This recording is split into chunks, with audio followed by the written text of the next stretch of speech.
Hi welcome to expert hour. Exams time start అయిపోయింది. స్టూడెంట్స్తో పాటు పేరెంట్స్లో కూడా చాలా టెన్షన్. ఎక్కడ చూసినా ఈ ఎగ్జామ్స్ డిస్కషనే జరుగుతోంది. వీళ్ళందరికీ చాలా డౌట్స్ ఉంటాయి. పేరెంట్స్కి ఉంటాయి, స్టూడెంట్స్కి ఉంటాయి, చుట్టుపక్కల ఉన్న వాళ్ళు కూడా ఏవేవో సలహాలు, ఉచిత సలహాలు ఇస్తూ ఉంటారు. కాబట్టి ఈ టెన్షన్స్ టైంలో మీకు చక్కగా ఒక ఎక్స్పర్ట్ నుంచి మీ డౌట్స్ అన్నీ క్లియర్ చేయడానికి ఈరోజు స్టూడియోలో మనతో పాటు ఎవరున్నారు అంటే సీనియర్ మ్యాథమెటిక్స్ కౌన్సిలర్ లెక్చరర్ అయినటువంటి మిస్టర్ ఎంఎన్ రావు గారు ఉన్నారు. రావు గారిని అడిగి తెలుసుకుందాము. రావు గారు, ఇప్పుడు 10th ఎగ్జామ్స్ కూడా స్టార్ట్ అవుతున్నాయి. ఫస్ట్ ఈ కన్ఫ్యూజన్ అనేది 10th క్లాస్ నుంచే స్టార్ట్ అవుతుంది. పేరెంట్స్కి కానీ స్టూడెంట్స్ కానీ.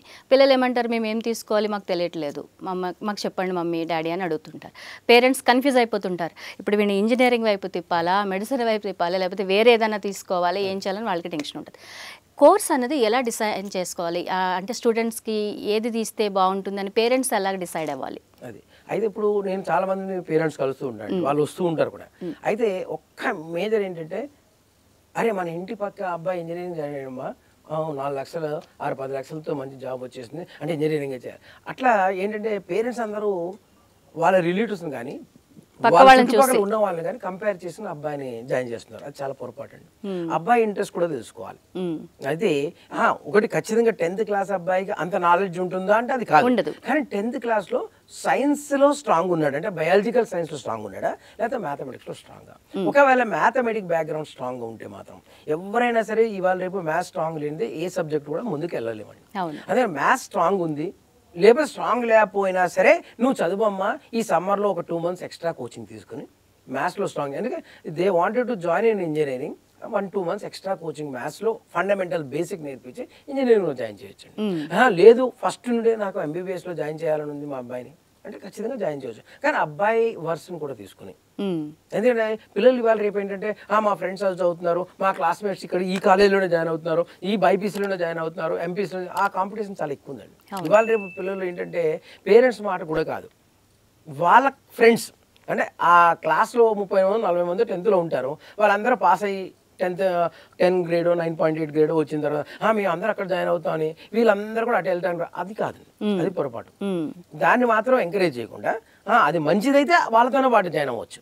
లేదంటే మాత్రం ఖచ్చితంగా అబ్బాయి ఇంట్రెస్ట్ ఏమిటి, మ్యాథ్స్ ఇంట్రెస్టా, లేదా మీరు అబ్బాయికి మ్యాథ్స్ ఇంట్రెస్ట్ లేదు, సరిగా స్ట్రాంగ్గా లేడు, అయినప్పటికీ మీరు జాయిన్ చేయాలంటే మాత్రం 1-2 months ఫౌండేషన్గా ఒక 2 months ఎక్స్ట్రా ఏదైనా ట్యూషన్ కానీ ఏదైనా కోచింగ్ కానీ ఇప్పించి అప్పుడు ఇంజనీరింగ్ స్ట్రీమ్లో అంటే ఎంపీసీలో జాయిన్ చేయాలి. లేదంటే అబ్బాయికి నిజంగానే BiPC interest, definitely you can join it. అంటే మీ ఒక్కరు ఒపీనియనే కాకుండా అబ్బాయిని ఒపీనియన్ కూడా తీసుకుంటే మంచిది. అంటే అప్పుడే అంత గ్రోన్ అప్ 10th క్లాస్లోనే వాళ్ళకి అంత తెలుస్తుంది అంటే తెలియకపోవచ్చు, కానీ కొంత మాత్రం నేను బైపీసీ అంటే మా ఫాదర్ ఎంపీసీలో జాయిన్ చేశారు ఫోర్స్ఫుల్ అని వచ్చే మాత్రం ఆ చదువు మొత్తం డిస్టర్బ్ అవుతుంది. ఒకసారి జాయిన్ చేయనాక మళ్ళీ వెనక్కి రాలేము. ఎందుకంటే ఇవాళ రేపు కాలేజీలో ఎలా అయిందంటే ఒక 1 week ఆబ్సెంట్ అయినా సరే నెక్స్ట్ వీక్ అసలు ఏం అర్థం కాదు. అంటే ఇంటర్ అనేది ఇక్కడ చాలా నెగ్లిజిబుల్ అండి. ఇంటర్ కంటే కోచింగ్ అనేది ఇంపార్టెంట్.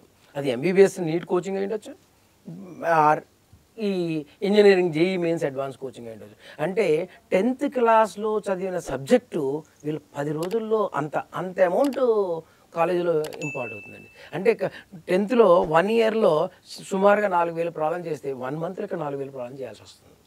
అంటే నిజంగానే ఏంటంటే ఈ కాలేజీలో ఇలా రావటం వల్ల ప్రైవేట్ కాలేజీలో అవ్వచ్చు, గవర్నమెంట్ కాలేజీలో అవ్వచ్చు, ఇవాళ రేపు గవర్నమెంట్ కాలేజీలో కూడా ఈ కోచింగ్ ఇస్తున్నారండి. కానీ ఎంత పెరిగిపోయిందంటే చదువు, అప్పుడు చదువుకి 10th క్లాస్ చదివింది 1 month అయితే 1 monthలో చదివింది ఇక్కడ 1 yearలో చదివింది ఇక్కడ 1 monthలో చదవాల్సి వస్తుంది. అంటే అంత ఎక్కువ సబ్జెక్ట్ నేర్చుకుంటున్నారు.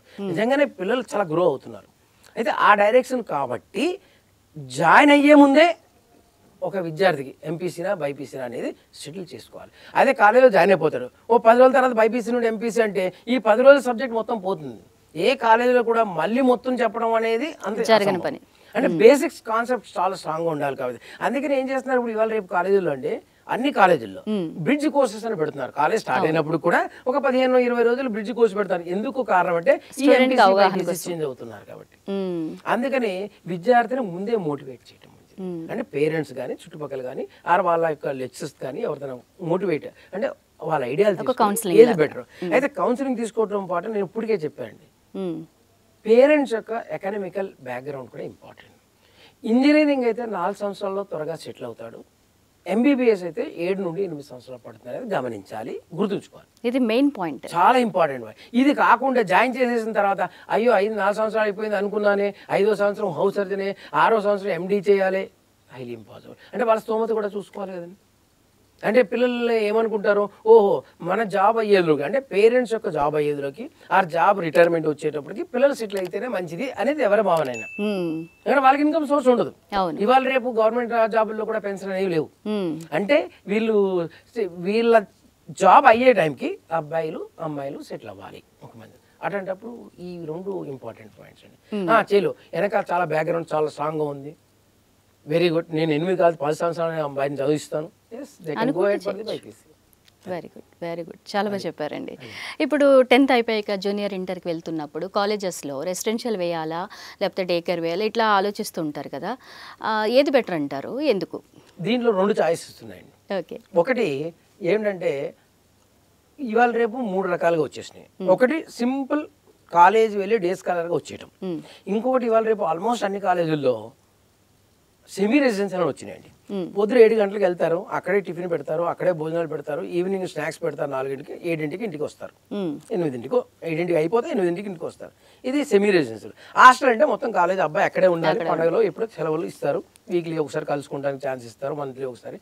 అది అయితే దీంట్లో ఇక్కడ డిఫరెన్స్ వస్తుందంటే కొంతమంది, అంటే నేను ఆల్రెడీ అబ్జర్వ్ చేశాను, so many thousands of hostels students ఉన్నారు, కానీ కొంతమందికి ఫుడ్ పడకపోవచ్చు. 1 మంత్ చదివిన తర్వాత ఫుడ్ పడకపోతే, ఎందుకంటే ఇంట్లో ఫుడ్కి దానికి ఎంత బాగున్నప్పటికీ చాలా తేడా, there may be a difference. కొంతమంది ఈజీగా అలవాటు పడిపోతారు, ఇంటికంటే అదే బాగుంది అని అంటారు, అది వేరు. కానీ కొంతమంది అలవాటు పడకుండా హెల్త్ ప్రాబ్లమ్స్ కానీ ఏదైనా వస్తే 2 ఇయర్స్లో చాలా హెవీ ప్రాబ్లమ్స్ వస్తాయి. అట్లీస్ట్ 1 ఇయర్ అయితే మధ్యలో ఆపలేం, 1 మంత్లో వెనక్కి రావచ్చు, లేదంటే 1 ఇయర్ మొత్తం చదవాల్సి వస్తుంది. ఈ డిఫరెన్సెస్ ఒకటి.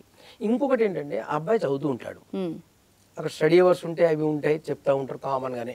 కానీ ఇవాళ రేపు ఏమైందంటే డే స్కాలర్ చదివితే ఏదైనా ఒక సబ్జెక్ట్లో మ్యాథ్స్ కానీ ఫిజిక్స్ కానీ కెమిస్ట్రీ కానీ బాటనీ జువాలజీలో ఏదైనా వీక్ ఉన్నాడు అనుకుందాం, ఆయన ట్యూషన్ పంపించే ఛాన్స్ ఉంది.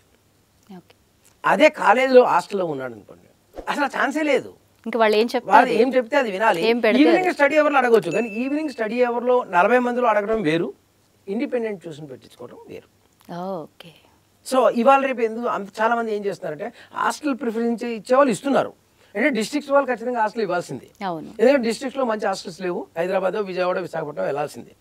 కానీ హైదరాబాద్లో ఉండి కూడా హాస్టల్లో జాయిన్ చేసిన వాళ్ళు చాలా మంది ఉన్నారు. వాళ్ళు రీథింక్ చేస్తున్నారు.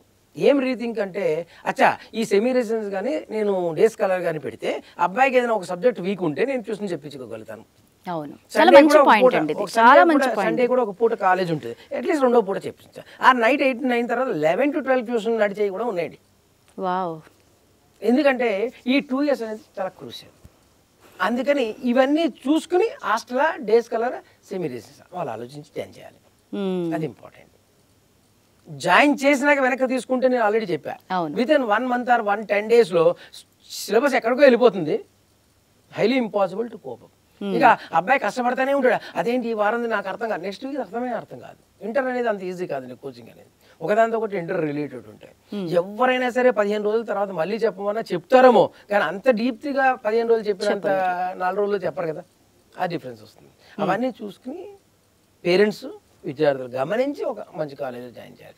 ఒకవేళ దీనికి ఇంకొకటి కూడా చెప్తాను, కొంతమంది ఏంటంటే డే స్కాలర్ జాయిన్ చేస్తున్నారు, అరే నారాయణ కూడా చాలా మంచిదట, సంజయ్ రెడ్డి నగర్ మంచిదట, అంత దూరం అంటే ఇక్కడ ఉండేదో ఉప్పల్లో జాయిన్ చేసేది సంజయ్ రెడ్డి, అది చాలా పొరపాటు. అబ్బాయి రోజుకి 1.5 hour ట్రావెల్ చేయాలి, ఆయన హెల్త్ ఆయన ఎనర్జీస్ ఎంత తగ్గుతాయి, ఇంటికి వచ్చి ఎంత చదవగలుగుతాడు, అది ఇంపార్టెంట్. అంటే డే స్కాలర్లో జాయిన్ అయితే నేనేమంటా అంటే కాలేజీకి దగ్గరగా పేరెంట్స్ ఎంత కష్టమైనా పడండి, వాళ్ళ ఆఫీస్కి ఎంత దూరం వెళ్ళండి, కానీ కాలేజ్ దగ్గర వాళ్ళు ఇల్లు తీసుకుని ఉండడం మంచిది.